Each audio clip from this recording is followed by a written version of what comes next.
Hey, salut à tous et à toutes, c'est Clems. Euh, et aujourd'hui, je veux parler informatique. Donc, sans doute, si vous utilisez un ordinateur, sans doute vous utilisez soit Google Chrome comme navigateur web, c'est le plus utilisé, soit vous utilisez Firefox.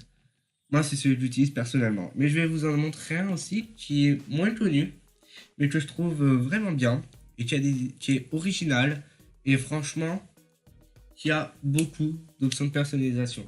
Et quand je dis beaucoup, c'est vraiment beaucoup. Le navigateur, il s'appelle Vivaldi. Voilà. Donc du coup, il est comme ça, Vivaldi. Par défaut, moi j'ai mis Pointe comme navigateur, mais vous pouvez faire ce que vous voulez. Alors, premièrement, il est basé sur le moteur Chromium. Ça veut dire que vous avez accès au Chrome Web Store pour pouvoir installer des extensions. Donc du coup, il marche comme Google Chrome. Comme ça, vous n'êtes pas perdu. Alors, voilà, donc là du coup, vous voyez, vous avez le Chrome Web Store, vous avez toutes les extensions.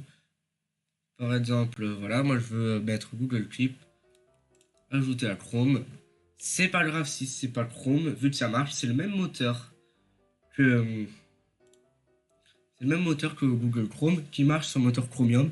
Et celui-là aussi, il est basé sur le moteur Chromium. Donc, du coup, vous n'avez pas de problème de compatibilité avec les sites web et tout ça. Alors, autre option de personnalisation, c'est au niveau des onglets et des thèmes. Alors, vous allez aller dans les réglages, qui est ici sur la page d'accueil. Et donc, vous pouvez aller dans panneaux. Donc, les panneaux, c'est ce qu'il y a ici. En fait, ça vous permet par exemple d'avoir vos historiques de téléchargement, vos pages favorites, votre historique, voilà, toutes les navigations que vous avez. Vous pouvez même mettre des petits panneaux. Comme ça, du coup, ça fait des mini web apps. Désolé si ma connexion internet est un peu lente. Donc, du coup, ça vous permet, par exemple, que quand vous êtes sur un site, vous pouvez jeter un œil en même temps. Alors, donc, du coup, voilà, ça c'était les panneaux. Donc, dans les paramètres, la barre d'adresse, vous avez plusieurs options ici. Donc, vous pouvez la personnaliser et vous pouvez aussi masquer une URL complète. C'est-à-dire que ça ne va pas afficher en complet. Quand vous regardez une vidéo sur YouTube, par exemple, ça ne va pas afficher toute l'URL. Voilà, là vous pouvez le voir quand on regarde une vidéo YouTube, du coup, en haut dans l'URL, ça met juste youtube.com/watch au lieu de mettre l'URL de la vidéo en entière. Donc, dans les autres options, on peut personnaliser pour les onglets.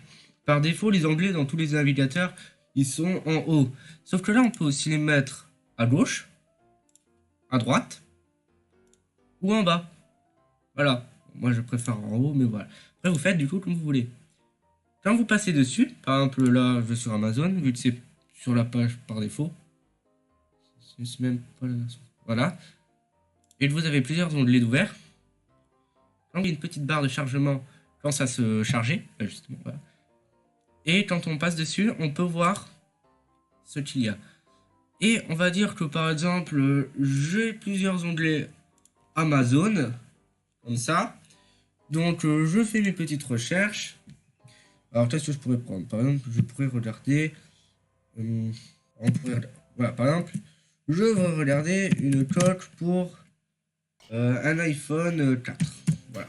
Et en même temps, j'ai plusieurs onglets d'ouvert parce que je ne suis pas organisé. Voilà. Donc du coup, ce que vous faites, c'est que vous allez faire clic droit sur un onglet. Et vous allez faire épingler les onglets par nom de domaine. Et là, vous avez deux onglets dans un seul. Et vous pouvez en mettre comme ça plusieurs. C'est assez pratique. Comme par exemple, on a 3 onglets Amazon, 5 onglets YouTube et tout ça. Bon, qui regarde 5 vidéos YouTube en même temps? Personne, mais bon. Et en tout cas, à ce que je sache, c'est le seul navigateur web qui fasse ça que je connaisse. Alors, dans les autres options, vous pouvez tout simplement personnaliser l'apparence. Vous pouvez même personnaliser la couleur, l'arrière-plan. Donc voilà, vous pouvez sélectionner les images que vous voulez. Donc thème, moi j'ai mis un thème personnalisé avec cette couleur, voilà, que j'aime bien. Sinon j'aime bien aussi Human, avec l'orange. Vraiment voilà, j'aime beaucoup ce navigateur web parce on peut vraiment le personnaliser. Et voilà. Et il y a encore plein de nouveautés, enfin plein de fonctionnalités. Récemment, dans la dernière version, ils ont rajouté l'option de synchronisation. C'est qui est quand même pas mal. Vous pouvez tout personnaliser. Voilà. Enfin, et en plus, il est rapide, franchement. Bon, là, ça se voit pas trop sur Internet parce que l'Internet est plutôt lent chez moi. Mais sinon, vraiment, il est rapide. Il est vraiment bien. Il est fluide. Et surtout, enfin, on va dire qu'il change de l'ordinaire, Vivaldi. Celui-là, en fait, je l'utilise pour ce qui est ma chaîne YouTube. Je suis connecté avec ses comptes. Et sur l'autre navigateur web, sur Firefox, je suis connecté avec mon compte perso. Voilà. Et par défaut, on a ces sites-là sur la page d'accueil. Moi, j'ai rajouté YouTube. Et YouTube Studio.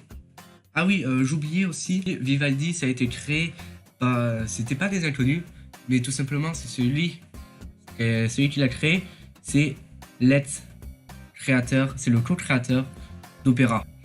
Bon ben du coup voilà, si cette vidéo t'a plu, du coup tu peux t'abonner, lâcher un like et voilà, tout le blabla habituel. Allez, have a nice day!